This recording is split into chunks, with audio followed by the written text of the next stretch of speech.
Well, U.S. President Barack Obama offered a grim assessment of the Republican Party's choice for America's commander-in-chief. President Obama today described the Republican Party's nominee as woefully unfit to be America's next president. His assessment followed days of Donald Trump criticizing the parents of a U.S. Army captain killed while serving his country. Yes, I think the Republican nominee is unfit to serve as president. I said so last week, and he keeps on proving it. The notion that he would attack a Gold Star family that had made such extraordinary sacrifices on behalf of our country, the fact that he doesn't appear to have basic knowledge around critical issues in Europe, in the Middle East, in Asia, means that he's woefully unprepared to do this job. Well, speaking at a rally today, Donald Trump responded this way to the president's critique. Well, he's a terrible president. He'll probably go down as the worst president in the history of our country. He's been a total disaster. You look at what's happened to the Middle East. You look at what's happened with Syria and his line in the sand. He's concerned that I'm going to win. Don't forget, he said last time I would never get the nomination. Now he's saying I wouldn't get the election. Now all of a sudden he said the other day, well, maybe I can win the election. No, I guess he probably has to say that kind of a thing. Well, Donald Trump now says he refuses to endorse House Speaker Paul Ryan in his upcoming primary election, a fellow Republican. Trump's comments come just 2 weeks after he pledged to unite the Republican Party. Trump says Ryan sought his endorsement, a claim that a Ryan spokesperson, by the way, denies. Donald Trump says he's not ready to endorse Ryan and instead praised Ryan's opponent for running a, quote, very good campaign.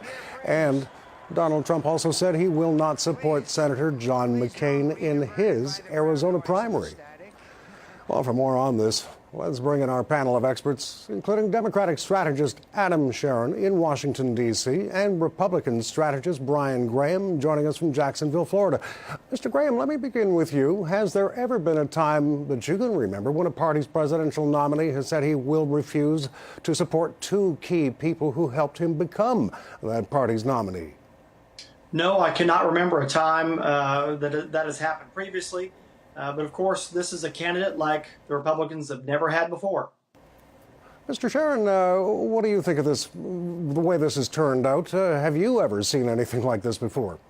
I have never seen anything like this before. When you're the nominee of your party, that means you have a responsibility to your party. You are the leader of your party. And Donald Trump is only leading for himself, it looks like, and that makes life very difficult. And it already was for Speaker Ryan in particular, who's been tortured at various moments during this campaign in terms of having to defend or explain or tepidly endorse and then endorse Donald Trump. And so this does not make life any easier for him or his Republican Party. Mr. Graham, as you know, President Obama is challenging Republicans who are speaking out against Trump's comments to, in effect, put their money where their mouths are and withdraw their support from Donald Trump. Do you think they should? Well, there's been a lot of Republicans who have pulled their support from Donald Trump and are not supporting Donald Trump. There's a lot of Republicans who may be lukewarm regarding Donald Trump. Donald Trump is very different. I mean, you have to remember, for a long time, Donald Trump was not ever really, truly a conservative. And then he ran in this environment. He was running against the establishment, if that's what you wish to call it. And he is not politically correct. He is someone who's very different from your traditional presidential candidates. And you've seen this on both sides. Republicans had Donald Trump. Democrats had Bernie Sanders. Bernie Sanders was not a traditional candidate. So we have seen the rise of non-traditional candidates this election cycle. But Mr. Sharon, let's check in with you. With all that having been said by Mr. Graham, the Republicans nonetheless chose this man to lead their party into this November's election. And, you know, we can take the example of this really uncomfortable, and I don't have any better word to use than uncomfortable controversy. And it's just a sad moment that's been directed to the Khan family, the family of the fallen U.S. Army captain. And here you have an example of an incident which occurred on Thursday of last week, the final night of the Democratic Convention. Here we are on Tuesday, we're nearly approaching a week, and this issue is not going away. And it's not going away because Donald Trump has insisted that it remain an issue. And yes, he's an untraditional candidate, but at some point you have to recognize that when you're in the hole, quit digging.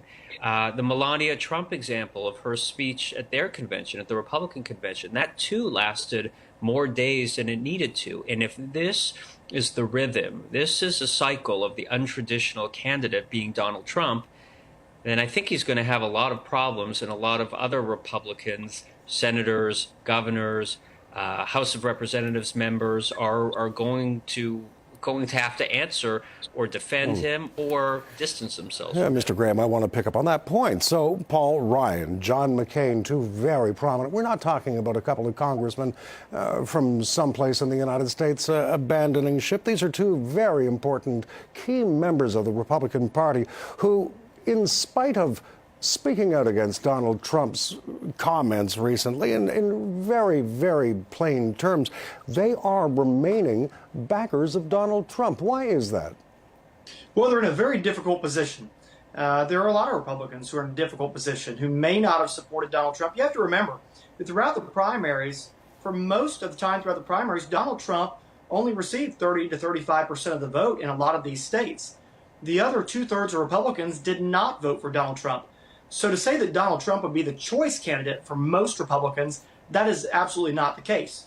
The choice candidates for most Republicans were the combination of all of these other candidates that were in the race. Yes, but however, I understand that, but nonetheless, they all came together in the end and said, we will support Donald Trump. Is this putting the importance of the party over the importance of what's best for the country? Well, I think some of them are worried about the down ballot effect of having a presidential candidate collapse. If a Republican presidential candidate collapses, the down ballot effect, meaning your U.S. Senate, your congressional races, your gubernatorial races, it could be very bad for Republicans nationwide. As of right now, with the Electoral College votes, it doesn't look good currently. The U.S. Senate is in play, and the Republicans are not looking too ambitious on that map either. So there are a lot of issues the Republicans are dealing with. There are a lot of issues that those individuals that we discussed, those candidates such as Paul Ryan, have to deal with when it comes to their own reelection. Mr. Sharon, I've only got about 30 seconds left for you to reflect on that Mr. Graham just said. It's a very complicated situation for the Republicans, and I speak as a Democrat. I don't know how you wiggle out of this problem. I foresee every day another Republican, maybe a prominent one, maybe one who's an operator behind the scenes, but people know who they are. A prominent Republican from Florida, Jeb Bush ally, came out and said, I can't do it. I can't support Trump.